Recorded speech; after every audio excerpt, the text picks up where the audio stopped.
बिस्मिल्लाहिर्रहमानिर्रहीम। अस्सलाम वालेकुम दोस्तों, कैसे हैं आप सब लोग। उम्मीद करता हूँ बिल्कुल ठीक ठाक होंगे। मैं हूँ आपका दोस्त और होस्ट नुमान अली और आप देख रहे हैं doctor Numan Ali Hamza YouTube channel. दोस्तों, पिछले दिनों में मैंने एक वीडियो बनाई थी कि जानवर अगर हीट में ना आए तो क्या करना चाहिए, उसका क्या हल करना चाहिए। तो उस पर एक भाई हैं नसरुल्लाह बलोच, उन्होंने एक अच्छा कमेंट किया। मैं उनका बहुत शुक्रगुज़ार हूँ कि उन्होंने ऐसा कमेंट किया मेरी वीडियो पर। पहले तो मतलब नहीं आया, तो मुझे अच्छा लगा कि भाई ने कमेंट किया मेरी वीडियो पर और तफसील से उन्होंने कमेंट किया और देखने वालों को भी समझ में आ गया होगा।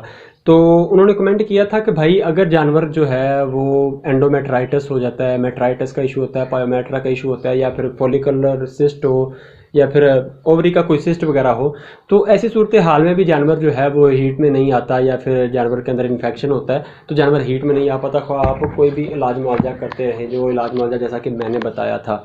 तो भाई ने मशवरा भी साथ में दे दिया कि अगर कोई ऐसी सूरत हाल है तो आप किसी मतलब जो है प्रोफेशनल जो है स्पेशलिस्ट इस चीज़ का, मतलब जो कह लें कि जैसे गायनोकोलॉजिस्ट होता है वैसे इनका भी एक होता है। तो वो मेरे जहन में टर्म नहीं आ रही, तो मतलब आप यही समझ लें कि जो रिप्रोडक्शन का स्पेशलिस्ट होता है आप उसको एक दफ़ा कम से कम चेक करवाएं। तो जिनके एरिया में यूनिवर्सिटी है या फिर कोई अच्छा क्लिनिक मौजूद है, मतलब युवास के एरिया के अगर कोई लोग हैं, university of veterinary and animal sciences के एरिया के लोग हैं जहाँ पर हॉस्पिटल क्लिनिक मौजूद है, तो वहाँ के लोगों को तो बहुत आसानी है। लाहौर वाले हो गए या पतोकी वाले हो गए, उनको तो बहुत आसानी है क्योंकि वहाँ पर ये सहूलत मौजूद है, वो चेक करवा सकते हैं। उनको पता चल जाता है कि अंदर इशू क्या है, वो बता देते हैं और उसका बड़ा ही ईजी हल हो जाता है।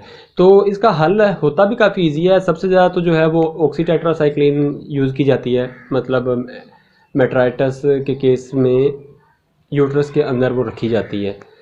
तो इसके अलावा जो है ल्यूगोल्स आयोडीन इस्तेमाल की जाती है और यूट्रस फ्लोर जो है उसका इस्तेमाल किया जाता है। लेकिन मैं आपको कभी भी इसका मशवरा नहीं दूंगा कि आप खुद से ये करें।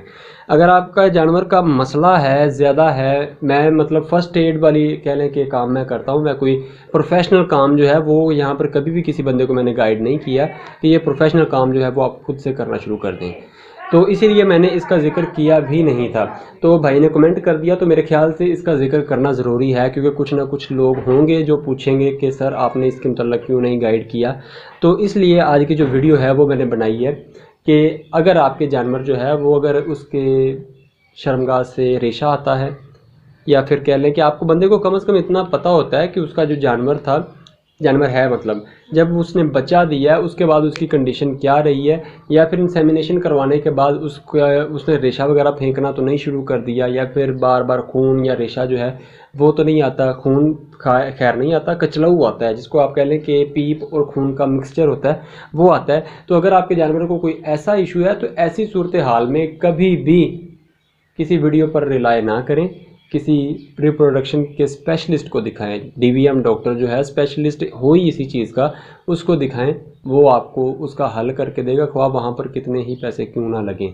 लेकिन अगर आपके जानवर को ऐसा कोई इशू नहीं है तो आप मेरे बताए हुए तरीके इस्तेमाल कर सकते हैं, आपका जानवर इंशाल्लाह हीट में आएगा। तो दोस्तों, ये थी मेरी आज की वीडियो और इसके नीचे कमेंट मैं चाहूँगा कि आप लोग करें कि आपको कैसी लगी। और वीडियो अच्छी लगी तो लाइक कीजिएगा, दोस्तों के साथ शेयर कीजिएगा। दोस्तों, अपना ख्याल रखिए, घर वालों का ख्याल रखिए और मुझे दुआओं में याद रखिएगा। अल्लाह हाफिज़।